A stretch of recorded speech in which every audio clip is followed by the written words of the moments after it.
Hello, Felix. You asked me to make a video about Ibero America and why I call it Ibero America and why we are Iberians. Let me see, because you say that you having trouble explaining to people. People don't get it. Let's see, how can I put it all together? Okay, let me start first with the name Iberia. Iberia is the name of a geographical place. It's not the name of a country. It's not the name of a political or economical jurisdiction. It's not the name of a country. It's not the name of an identity. It's not the name of a tribe. It's none of that. It's just the name of a geographical region, if you will, or a peninsula in the European continent. Remember, names have meanings. It's a symbol. For example, Europe is named after the wife of Hercules.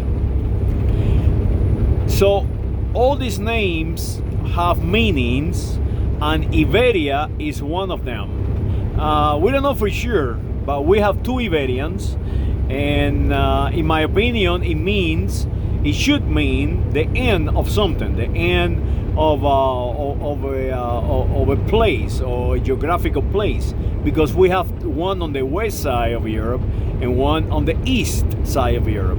But we are concerned right now with the one on west side. During time forgotten, from hominids being found in caves to present day Iberia, is being a movement of identities going through there, a movement of groups of people going through there, gangs, if you will, and these people actually create the world. This is the axle of Europe. The axle of the planet is the Iberian Peninsula, and the reason is the closest part to North Africa.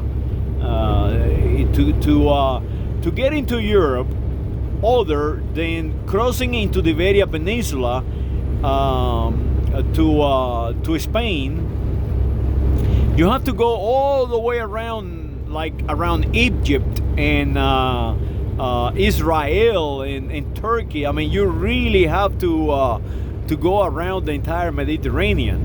But within 20 miles, I think it is, you can get on the ship and be in Europe. So that is why it's so important. So many people came through there. So how we translate that into America, into Ibero America? Well, in the Iberian Peninsula, you have the native population, you have the native tribes.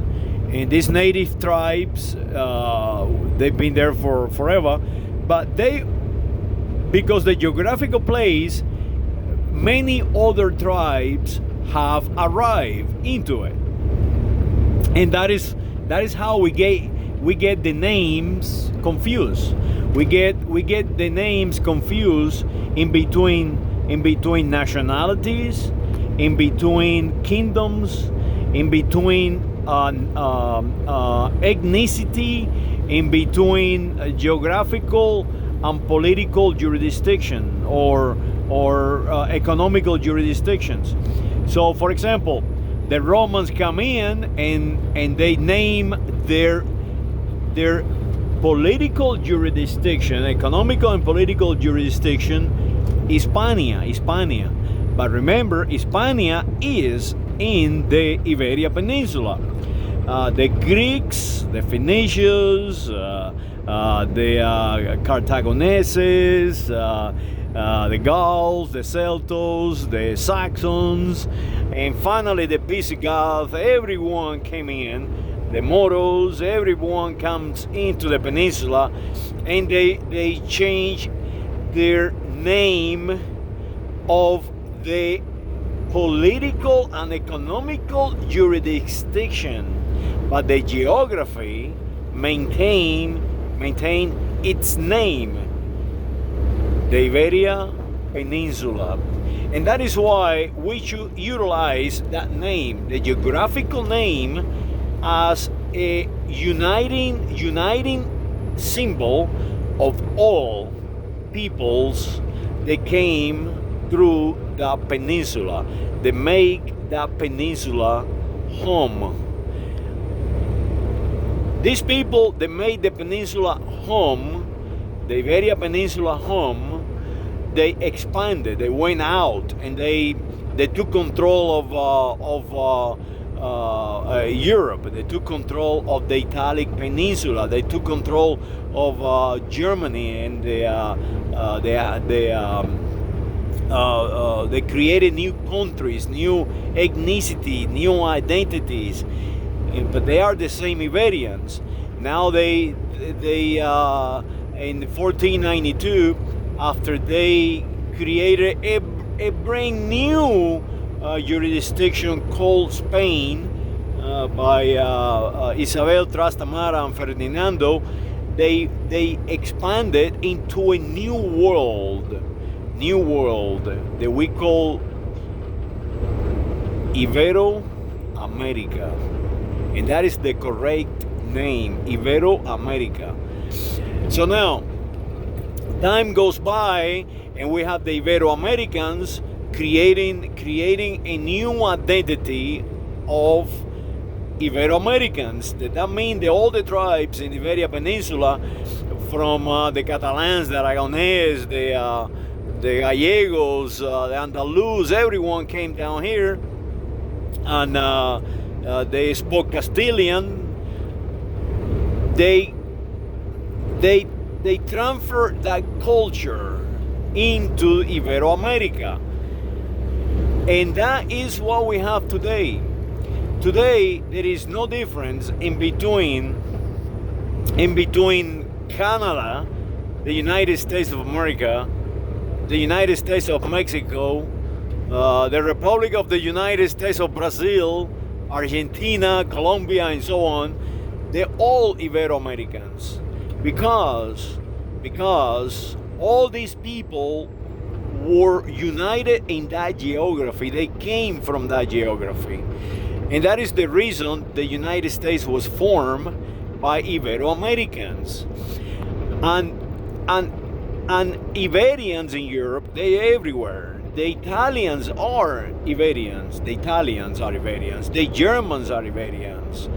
And how you put all this together is very simple. Let me give you the United States of America, and why we are also Iberians, Ibero Americans, no Anglo Americans like they want you to believe. The people who founded the United States of America was the colonials living in the continent in Ibero America, like George Washington, Franklin, and so on. And many of them were from the islands, the Caribbean. They founded the United States of America. So now we have King Charles III. Charles III. Well, Charles III was the king of Spain, and Louis was the king of the French, right? They both Iberians. Charles was part of the kingdom of Naples, so he was an Italian. He was actually an Italian. So now he became the king of Spain, an Iberian country, a jurisdiction in the Iberia Peninsula. He came here with the cannons, and they blasted the English out. So now we name the capital of the United States of America after that model, after the Iberian model. the capital of the District of Columbia. That is the name of the capital. The District of Columbia is a district. Washington is a city. So now that is how you should look at it. You should look at as not as an identity, but where these people come from, what geography they come from.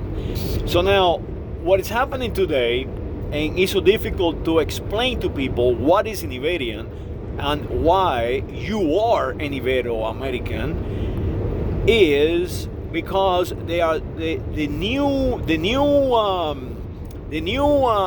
countries form in the American continent are trying to destroy that origin that we have. And the Spaniards, they fine with that. The French, they fine with that too.